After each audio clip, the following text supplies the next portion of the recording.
Assalamualaikum warahmatullahi wabarakatuh. Salam jumpa kembali untuk sahabat-sahabat YouTuber serta sahabat media serta para pemirsa yang selalu aktif mengikuti konten-konten Ayah Sadam. Di sini Ayah Sadam akan mengupas kembali adanya tuyul, di mana adanya di beberapa balongan yang ada. Sengaja dengan seorang Ayah Sadam mengintip adanya malam hari, di mana adanya balongan yang biasa suka buat mancing. Semoga kita tetap dalam lindungan Allah Subhanahu wa Ta'ala. Mari kita intip bersama, ada apakah di balongan tersebut. Saat itu seorang Ayah Sadam satu demi satu mendapatkan informasi dari beberapa orang yang biasa memancing di mana tempat balongan berada. Menurut mereka, ada salah satu teman yang kebetulan sedang di balongan malam hari. Menurut dia, katanya enak sekali, udaranya segar, sejuk kalau mancing malam hari. Pada saat dia melangkah beberapa langkah akan sampai di mana adanya balongan, dia kaget. Dia bergumam mengatakan, "Wah, gue keduluan teman-teman nih, banyak banget yang pada mancing." Padahal yang dia lihat adalah tuyul yang sedang mancing banyak sekali. Seperti layaknya manusia, mereka sedang serius dengan memegang pancingannya masing-masing dengan joran seperti layaknya manusia. Lantas begitu dia sampai, dia tidak merasakan bahwasanya mereka yang mancing bukanlah manusia. Mereka tidak lepas adalah sosok tuyul. Memang di situ seperti kayak manusia, duduk rapi, banyak sekali, ada di sisi kanan, ada di sisi kiri. Padahal suasana tidak terlalu jelas, sekalipun ada lampu, tapi tidak keseluruhan terjangkau oleh cahaya. Begitu si orang tersebut hadir di mana ada balongan yang ada banyak tuyul-tuyul yang sedang memancing. Kebetulan masih ada tempat duduk yang masih kosong satu. Dia langsung duduk seperti biasanya dia memancing. Lantas dia hadir di mana adanya tempat balongan tersebut. Sambil mancing, sambil berbicara dengan yang mancing di sebelahnya. Dia sama sekali tidak merasakan bahwa mereka sekian banyak yang ada di situ adalah semuanya tuyul, bukanlah manusia. Lantas dia bicara, "Hei teman, mancing diam-diam saja, kakak bilang-bilang. Ternyata di sini udah ramai yang mancing. Aku pikir cuma saya sendirian yang baru pertama kali kemari." Mereka dengan asiknya tidak bicara, tidak membalas. "Teman, kok ditanya diam aja?" Begitu si tuyul itu menengok, si abang itu sangat terkejut dengan adanya orang tersebut. Ternyata mini seperti bocah kerdil, wajahnya tua. Begitu melihat sebelahnya lagi, sama. Barulah di situ si abang itu merasakan dikejutkan dengan adanya apa yang dia lihat, sekian banyak yang mancing. Ternyata mereka sama, adalah tuyul. Dia langsung lari terbirit-birit sampai jorannya ditinggal sambil teriak, "Tolong, tolong, tolong." Tak lama kemudian, pada saat dia sedang lari dalam perjalanan menemukan temannya papasan, kebetulan temannya sedang pakai motor. Disitulah temannya menyapa yang pakai motor, "Ada apa Coba bang, tolong, tumben amat, kata si temennya yang baru saja sampai dengan motornya. Bang, coba ke sana no, golongan satunya. Emang ada apaan bang? Ya Allah bang, aku pikir itu manusia yang pada mancing banyak banget. Tadi kan saya bilang baru nyampe. Saya tidak merasakan kalau itu ada keanehan-keanehan yang akan terjadi. Begitu saya langsung mancing, karena masih ada kursi satu saya duduk, saya sambil ngomong sama sebelahnya, kawan, diem-diem aja, terus banget, sambil saya menyiapkan pancingannya.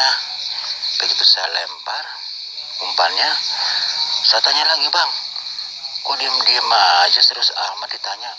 Begitu dia nengok, saya kaget. Manusia kerdil, wajahnya tua. Pas saya lihat sebelahnya lagi sama, terus sebelahnya lagi juga sama.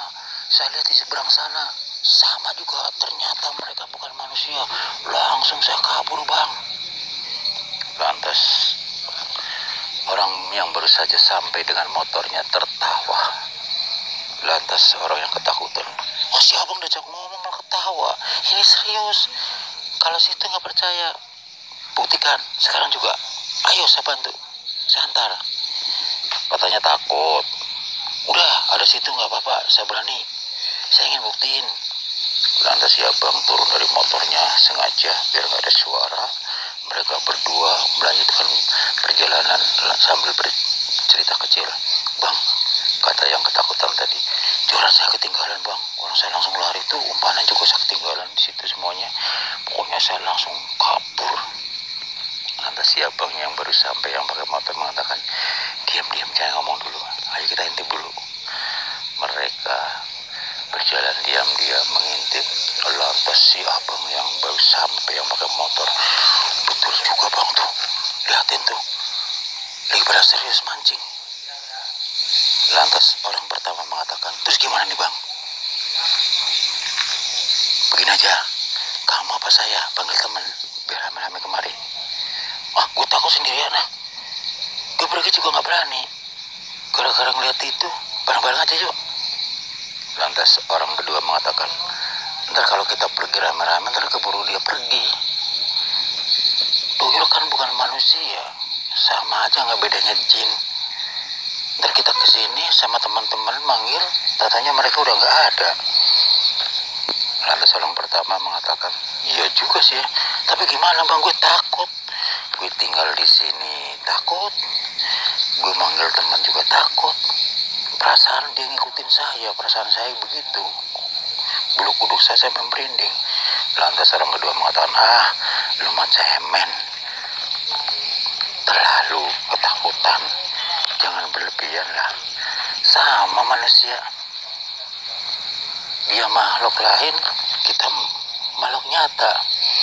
Masing-masing baca-baca apalah bang, biar tenang jiwanya. Baru ngeliat begitu udah ketakutan banget sih. Saya tadi ngeliat juga gak apa-apa, nyantai-nyantai aja. Lantas orang pertama, ya masing-masing bang, saya kan baru kali ini melihat sesuatu yang aneh. Lantas orang kedua yang pakai motor untuk menghibur temannya, dia celoteh mengatakan, bang, bagaimana kalau Tuyul itu diajak kerja sama, dia suruh kerja nyari duit. Lantas orang pertama, ah siapa bang, bisa aja. Emang gak tahu bang, Tuyul itu kerja nyari duit, nyolong, ngambil duit orang. Enak saja, sama aja kita maling, penjahat. Lantas orang kedua sambil tertawa, bang, ini cuma bercanda aja, menghibur sampean, soalnya sampean masih ketakutan banget. Kan ada saya, kata si abang. Orang kedua mengatakan demikian. Lantas orang pertama, iya sih, gue terus terang masih takut aja ini. Lantas tiba-tiba ada orang hadir lagi pakai motor, seret, boncengan. Nah, akhirnya mereka terjadilah berempat. Mereka yang baru sampai bertanya, bang, ada apaan? Serius amat berdua. Lantas orang pertama memberikan penjelasan, begini bang, tadi kan saya datang ke pemancingan, saya pikir saya sendirian, ternyata sudah didahului banyak yang mancing. Kamu pengen tahu gak? pada saat saya duduk, kebetulan kursinya masih satu, udah saya duduk langsung nyiapin pancingan sambil ngobrol sama sebelahnya. Bang, diam-diam aja, serius amat mancing. Tetap aja dia nggak balas pembicaraan. Begitu saya ngomong lagi, dia ngeliat saya kaget dibuatnya. Ternyata manusia kerdil, wajahnya tua banget. Pas saya ngeliat sebelahnya lagi sama, sebelahnya lagi juga sama. Terus saya ngeliat seberang sana, sama. Langsung saya kabur bang. Tujuannya sama makanan, umpan-umpannya saya tinggal di sana masih.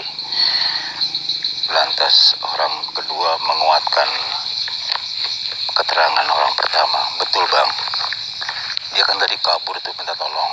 Kebetulan saya sampai di sini pakai motor. Akhirnya motor saya tinggal di sini. Kami berdua jalan diam-diam ngintip. Betul juga bang, banyak tuh di sono. Akhirnya tadi kan saya bicara serius begini, bang, lu apa gue? Panggil teman-teman biar rame. Dia bingung, gue ditinggal takut, gue disuruh jalan sama juga takut. Akhirnya mereka berdua yang berusaha sampai tertawa kecil. Abang, kayak nggak biasa di sini. Lantas orang pertama mengatakan, habis gimana bang? Seumur-umur saya baru melihat manusia aneh. Lantas orang yang baru sampai, yang memegang motornya mengatakan, bang, yang namanya makhluk itu ada dunia lain, dunia nyata. Kalau itu memang udah ketuan tuyul ya, kita nggak usah kaget. Kata-kata tuyul itu bukan hal yang aneh, sudah biasa dibicarakan banyak orang. Bahkan ada pemiliknya juga yang tadi situ bilang manusia kerdil kan seperti bocah, wajahnya tua. Lantas orang kedua mengatakan, tadi saya ngeledekin juga bang, apa kita ajak kerjasama biar dia nyari duit. Padahal saya lagi menghibur dia karena dia ketakutan banget. Lalu saya bilang, oh siapa bang bisa aja. Nyari duit kemana? Tuyul itu kerjanya kan maling, sama aja ngerampok, penjahat, kata gitu. Padahal saya gak serius banget, saya cuma menghibur dia aja biar mengurangi rasa ketakutan. Lantas mereka rame-rame tertawa kecil. Lantas orang pertama melanjutkan pembicaraan. Terus gimana nih bang? Kita kan berempat udah, bagaimana? Lantas orang yang baru sampai, yang boncengan mengatakan, bentar lagi teman-teman kemari kok ada di belakang. Oh, kelihatan motornya. Lantas, nah seru nih kalau begini, kata orang kedua. Kita rame nih. Lantas orang yang baru sampai tadi boncengan, ayo kita ke sana dulu yuk, kita lihat. Lantas mereka berempat dengan pelan-pelan berjalan mengintip di mana adanya tuyul sedang mancing. Lantas, oh lihatin oh, masih. Kamu lihat nggak? Lihat. Berempat ternyata bisa melihat semuanya. Tuh, kata orang pertama, barangkali saya dibilang bohong. Saksinya orang kedua juga tadi udah melihat. Sekarang kalian ngeliat kan? Kalian ada yang berani nggak? Ini yang baru sampai. Oh enggak. Lantas satunya lagi, kamu berani nggak? Ya berani kalau rame-rame. Sama aja bohong, kata orang pertama. Sekarang gini aja, kita rame-rame ke sana kemana? Tujuan saya di sana nuk ditinggal, kata orang pertama. Lantas tiba-tiba si tuyul satu beranjak dari pemancingan itu menghampiri orang yang sedang ngobrol. Lantas satunya yang baru sampai, yang boncengan mengatakan, bang, itu yang satunya kemarin, no, mana? Lantas gimana nih bang? Orang pertama langsung nyikep orang kedua. Ngapain sih bang? Nyikep gue, kayak perempuan aja. Gue takut tuh dia datang kemari. Nah kita kan berempat tuh, ada teman lagi tuh di belakang. Hampir sampai, kata orang kedua. Lantas si tuyul itu kurang lebih 1 meter menyapa. Hai manusia, sedang apa kalian? Membicarakan kami ya? Lantas mereka bingung dan ketakutan dengan tergopoh-gopoh berbicara. Enggak pak, enggak saya nggak bicarakan kalian kok. Apaan? Gue tahu lo pada nyeritain gue di sana, emang gue tuyul. Lantas orang kedua pemberani karena mengingat temannya sudah pada datang. Yang kedua orang boncengan. Gak lama kemudian yang lainnya menyusul berdatangan. Ada beberapa motor berboncengan hadir.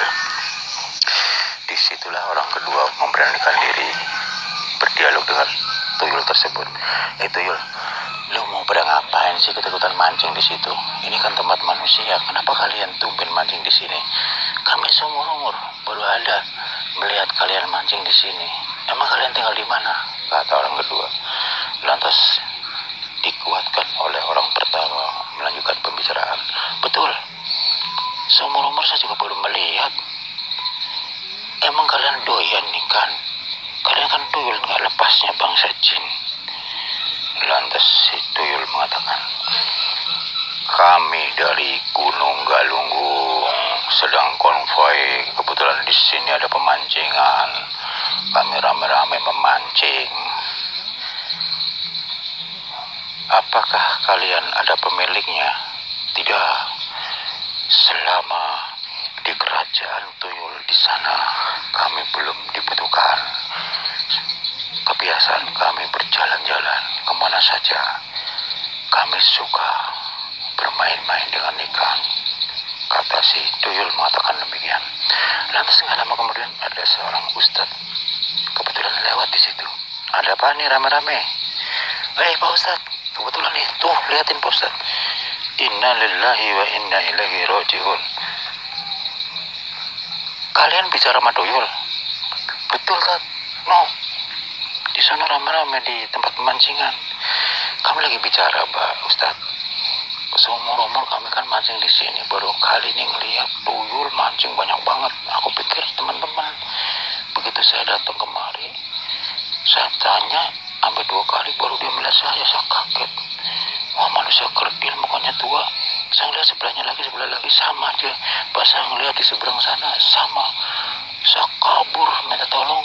Sampai joran saya sama umpannya saya tinggal di sana. Sampai sekarang belum saya ambil. Untungnya ada teman berdatangan. Yaudah kami serius ngobrol. Nih tuh tuyulnya tuh. Ajak ngobrol tuh Pak Ustadz. Lantas si Ustadz bertanya dengan salah satu tuyul yang hadir. Tuyul, apa betul kalian sedang mancing? Lantas si tuyul mengatakan, betul Pak, kami iseng, kami senang bermain dengan ikan. Lantas si Ustadz melanjutkan pembicaraannya. Kalian dari mana? Berapa tuyul yang ada di situ? Kami sedang konvoi bermain di mana ada Balongan, kurang lebih 50 tuyul. Yang lain merasa dikejutkan. Wah, banyak banget. Lantas si Ustadz melanjutkan pembicaraan itu mengatakan bahwasannya lebih baik kalian cepat-cepat pergi deh kembali ke tempat kalian. Katanya kalian dari mana? Gunung Galunggung sama gunung mana? Ya mendingan kembali lagi sana. Ajaklah teman-temannya. Kata si Ustadz mengatakan demikian dengan salah satu tuyul yang hadir di situ. Lantas si tuyul, enak saja ngatur-ngatur gue. Mau kemana kek gue sama teman-teman, suka-suka gue. Kata si tuyul mengatakan demikian. Lantas seorang Ustadz mengatakan, begini, ini sebentar lagi ada lomba mancing loh. Saya sarankan kalian sekarang juga cabut kembali kepada tempat asal kalian. Tiba-tiba ada tuyul lagi datang di belakangnya menyusul yang dari tempat pemancingan. Ada apa ini? Kata si tuyul yang baru saja nyampe, yang kedua. Lantas salah satu orang-orang yang baru saja nyampe mengatakan, ada apa? Kalian tuyul, mending lebih baik sekarang juga pada pergi. Ajakin teman-temannya. Ini sebentar lagi mau pada mancing nih, mau lomba. Oh, enak saja manusia mengusir kami. Jumlah kami banyak, 50-an tuyul. Kata si tuyul mengatakan demikian yang baru sampai tuyul kedua. Lantas seorang ustadz berdiam sejenak berdoa, mengucapkan doa-doa tertentu. Akhirnya tiba-tiba seorang ustaz membuka air minumnya, dicipratin ke dua tuyul tersebut. Mereka kepanasan. Waduh, apa nih, air apaan? Kok panas banget? Kata si ustaz, ini suatu tanda peringatan yang terakhir. Saya mengajak baik-baik kalian kembali ke tempat asalnya, jangan di situ. Sebentar lagi tempat ini akan dipakai untuk lomba mancing. Tadi baru saja diceritakan sama teman-teman di sini. Kalian paham? Lantas kedua tuyul tetap saja ngeyel. Tidak mau. Kami masih senang bermain di sini. Bagaimana kalau kalian dikeroyok sama orang-orang mancing sebentar lagi rame tuh pada berdatangan pakai motor. Lantas tidak pakai lama-lama si Ustaz melemparkan air yang ada di tempat minumannya, meliuk-liuk seperti digerakkan oleh manusia atau bernyawa. Dia menyirami kepada kedua tuyul itu. Mereka lari kesakitan, kepanasan, hingga sampai air minum itu ke tempat di mana ada balongan. Banyak tuyul yang sedang mancing, mereka juga dikenakan air doa yang dari Ustaz tadi. Botol itu meliuk-liuk, akhirnya mengucur ke bawah, sehingga semua tuyul kepanasan terkena air doa dari seorang Ustaz. Mereka kabur tunggang langgang sambil teriak-teriak, awas lu manusia, kurang ajar ya, kami lagi asik diganggu, malah disiram air panas. Demikianlah saudara, kupasan demi kupasan kami rangkai, kami jabarkan untuk kita semua. Tujuan kami adalah sharing untuk menambah wawasan. Tuyul konvoi dari Gunung Galunggung yang sedang bermain-main di Balongan. Semoga bermanfaat. Wassalamualaikum warahmatullahi wabarakatuh.